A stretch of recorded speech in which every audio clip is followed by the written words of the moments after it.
How's it going, guys? In today's video, we're going to talk about diamond python care. So stick around.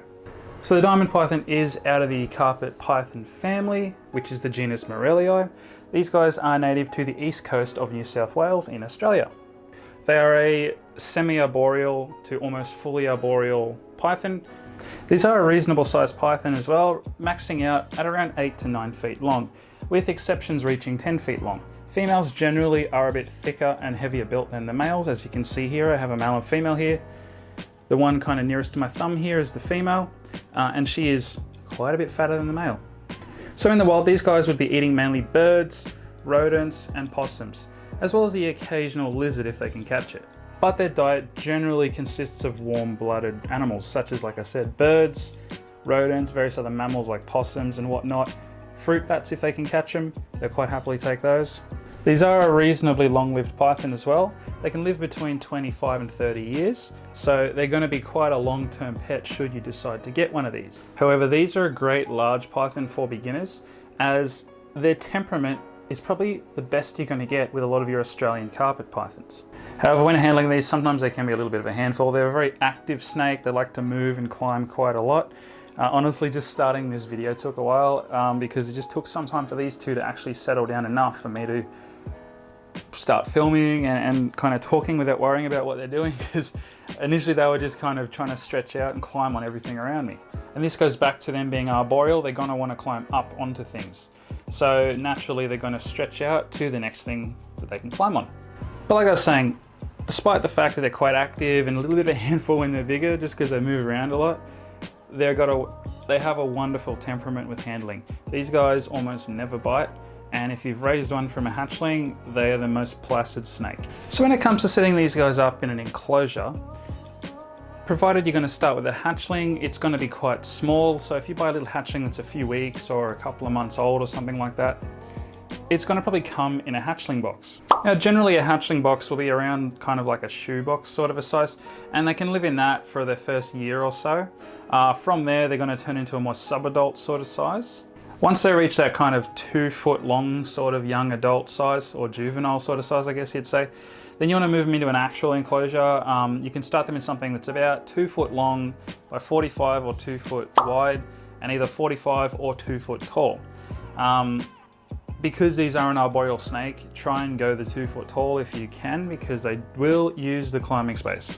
And some years down the track, once they start to get into more this sort of territory where they're reaching around, let's say 4 to 5 foot long, so young adult size, you want to move them into their larger enclosure, which will be their enclosure for the rest of their life. These two are far beyond that size, but generally you want to go something tall. So you can go something that's like 4 foot long, 2 foot wide, 3 foot tall, or even 4 foot tall if possible. At the minimum, 2 foot tall is fine, but you do want to provide enough climbing space for them, as they will definitely use it. So once you've got your enclosure set up, whether that be for an adult or a hatchling or a sub-adult or whatever, next thing to take into consideration is the heating. Now, there's a couple of options with heating these. You can use heat lamps like you would with a lot of your lizards and other various snake species as well. You can also use heat mats or ceramic heat emitters. It's entirely up to you. However, the temperature gradient for these is a little different to a lot of your other at least Australian pythons that we have in the hobby, because most of the other pythons you're going to see in Australia, for sale at least, are going to be more tropical to subtropical, or even more central Australian sort of snakes, so they're going to be much warmer. And as I was saying before, diamonds are native to New South Wales, which is one of the colder parts of Australia. So these guys tend to like things a little on the cooler side. This is also why the diamond python is primarily black. It's to help absorb the maximum amount of warmth and heat when it's cold. This does mean they can tolerate quite cold temperatures should you keep them outside, which is something else you can do, which I'll get into in a second. But regarding keeping them indoors, they do prefer things a little on the cooler side. So where most of your other Aussie pythons, you'll run a basking spot or a warm spot of around 30 degrees Celsius, these guys you want to keep around 28 to 27 degrees Celsius. And have a temperature gradient going down from there, where the coolest end of the enclosure reaches around 23 to 24 degrees Celsius, opposed to 25, 26. Now, regarding them being outside, if you live in New South Wales, these guys are obviously native here, so they can tolerate the climate here. So what this means is you can set them up outside in like an aviary sort of setup. Again, make sure it's very escape proof, because an aviary designed for birds might not necessarily be designed for snakes. They're quite a strong animal. They can push through and move things out of the way. So make sure that aviary is escape proof. But if you want to keep them outside in an aviary in New South Wales, you can do that. When it gets into winter, they will just go into hibernation like they would if they were in the wild. However, you can install a heat lamp in this aviary, or like a hide box with heating installed inside it or something like that, should you want them to just have that little bit of warmth in winter. But should it get cold, they can tolerate it. Now, regarding UVB lighting, you guys who have watched me in the past will know I have mentioned that diamonds do benefit from UVB, opposed to, say, carpet pythons, where you can keep them without UVB. If you have a carpet python, like a coastal carpet, for example, or you have a children's python or something, you don't actually need UVB to keep it. However, with diamonds, it is recommended to go with UVB light. A 5.0 T8 UVB tube would be fine for these guys. You want to replace it every 6 to 8 months. So keep a logbook of your UVB lights so you know when they've expired. Now, people have kept these without UVB without any real issues, but it has been kind of documented that under UVB light, there are some benefits, and in terms of just their color seems to be much nicer under UVB. They seem to produce much nicer colorings. So a 5.0 UVB bulb will be fine for these guys, and like I said, replace it every 6 to 8 months or so. Now, when it comes to decking your enclosure out with the decor, bear in mind these are, again, arboreal. They're going to climb a lot, so give them lots of branches to climb on, lots of sturdy branches, because as you can see, they are kind of big. So you want your branches to be fixed in quite well, so they're not going to fall down and possibly injure the snake. Also provide them with a couple of hide boxes, preferably one on the cool end and one on the warmer end. And I'm getting quite tangled at the moment whilst doing this. And of course, a large water bowl, big enough for the snake to fully soak itself in. You want the snake to be able to curl up completely in the water bowl and fully submerge itself. So I like to use these ceramic water bowls that they use for dogs, actually, but I get the like double XL size one for these big snakes. I like the ceramic bowls because it's very hard to scratch them, because what happens when you get like a water bowl that's plastic or one of those kind of fake rock looking ones, whether they get scratched or whether it's just the look of the water bowl, like the fake rock ones have lots of cracks and crevices in them just to look like fake rocks, but bacteria builds up in those little crevices or scratches. The ceramic ones, you can like wipe them down and clean them perfectly every time, and they're not going to scratch on you, so they're just a much more sterile bowl. They're also quite heavy, so the snake's not going to be able to tip it over or move it around that easily.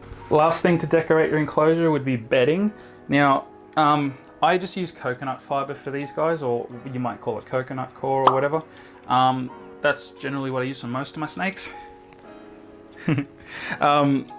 You can also use like Critter Comfort or Repti bark, aspen bedding. Any of that is fine. If you wanted to keep it more simplistic, you can just use butcher's paper or newspaper.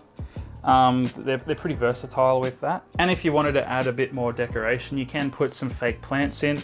Just bear in mind, when they're this size, your fake plants might end up being flat plants. So it might just be something you have to keep fixing all the time, but a bit of fake plant in the tank is not going to hurt nothing.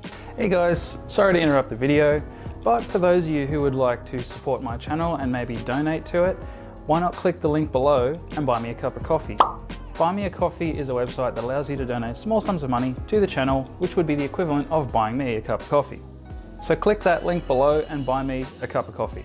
Anyways, now that's out of the way, back to the video. When it comes to feeding, these guys are going to be eating rodents. So as a hatchling, they'll be eating pinkies, moving up to fuzzies, eventually small, medium and large mice, and eventually onto small rats.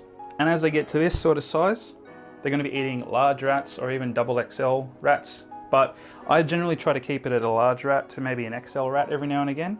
You're going to notice they're going to go off their food too when it gets colder. So don't be shocked if during winter they don't eat as much or even eat at all. That's just something they do. So don't stress too much about that. Once it gets back into spring, should this be the case, they will just start eating again once the weather warms up. Now with feeding these, you don't want to overdo it. Diamond pythons are not supposed to be fat. They're not supposed to be a big chunky snake. They're supposed to be more on the leaner side really. Obviously the female is a bit chunkier than the male, this is how she is naturally, but compared to a lot of other pythons, they're just built different. They're not meant to be fat, thick snakes. So try not to overfeed them. I would recommend for hatchlings, you can feed them weekly. For juveniles, which I would say are just like a 2 foot to 3 foot sort of size, you can feed them every week and a half or so, even every 2 weeks.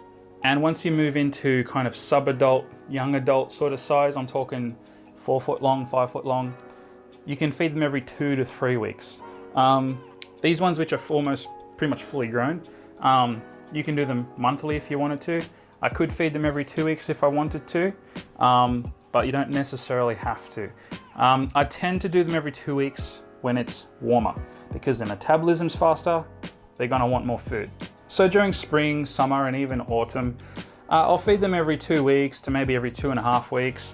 When it gets into winter, honestly, I only offer them food maybe every month, and sometimes they don't even want it. So again, it's not a big deal, that's just a thing they do. And like with any snake, try not to overhandle them, because snakes don't like it. They tolerate being handled at best, you know? They don't crave being handled, they don't want affection like a lot of your other pets might. Saying that, as a handling snake goes, they're definitely up there as one of the best ones, because as you can see, they're super chill. Chill meaning they're not gonna bite me. Not that they're not gonna sit still, they're quite active snakes, so they're not gonna chill out with you on the lounge and kind of just sit there with you while you watch TV like a bearded dragon might. They're gonna be on the move constantly, they're gonna get into all sorts of mischief if you leave them unsupervised for even a couple of seconds. But in terms of just having a snake that you can pick up, throw over your shoulders, have it crawl around and wrap around all over you, they're great. They're not gonna bite you, especially if you've had one from a hatchling, they're super placid. One last thing I'll mention with these, it's a little different to a lot of your more subtropical to tropical carpet pythons, is the humidity. They're much more versatile with humidity. If you were keeping jungle carpets or coastal carpets or Darwin carpets, they're gonna need a slightly higher humidity because they're a tropical to subtropical python, and not giving them that humidity that they need can result in things like stuck shed problems. Now with these guys, again, because they're native to New South Wales, the humidity in New South Wales, which is where I live, is not quite as high as say up north, like let's say in the Daintree rainforest for example, where the humidity is much higher. So kind of the natural humidity we have here in New South Wales is generally fine for these guys. I seldom see diamonds with stuck shed issues. Again, provide them with a water bowl big enough to soak in should they need it. That way, worst case, they can soak themselves in their water bowl if they do have stuck shed, but generally I've found they're not that prone to it. But like I said, if they do have a stuck shed issue and they're not soaking themselves in their water, I would advise just manually soaking them. This involves taking them out of their enclosure, getting a tub with a lid that locks down, and get one that's big enough for your snake to fit fully in. Put some lukewarm water in that tub, just enough so the snake can sit in the water without having to swim, and it can just comfortably sit, but its body is more or less fully submerged. Soak the snake for around 40 minutes to an hour every other day until the stuck shed is gone. Diamond pythons do come in a few different colors as well. These two aren't actually the same. This female I have in my right hand, she is the sort of color I guess you would find in the wild. She's a very naturalistic sort of color, where the male here is what's called a rosette diamond. Well, they look kind of similar at first glance. The male is more black with less white, and the white that he does have is basically just little tiny pin spots of white, rather than that kind of more typical diamond patterning that you see in your more wild varieties. The other type is the high yellow diamond. I do also have one of these. It's much smaller, but yeah, the high yellow diamonds are also a much different pattern, especially when they mature. Rather than being black with the white spots, they got less of the black, they're more a light gray instead of black, and rather than the white spots, they end up with yellow spots. So they're a much more attractive diamond when they grow up in terms of just kind of bright, bold colors rather than your typical black and white. But I think regardless of what colored morph of diamond you have, they're all beautiful in their own way. So if you guys would like a semi-large, semi-arboreal, relatively placid and easy to handle python that's also not that fussed if the temperature gets a bit cold during winter, maybe the diamond python is the snake for you. Right, well that's my video on the diamond python. If you've liked this video, don't forget to leave a like and subscribe if you're not already subscribed. But until then, I'll see you in my next one. Bye guys.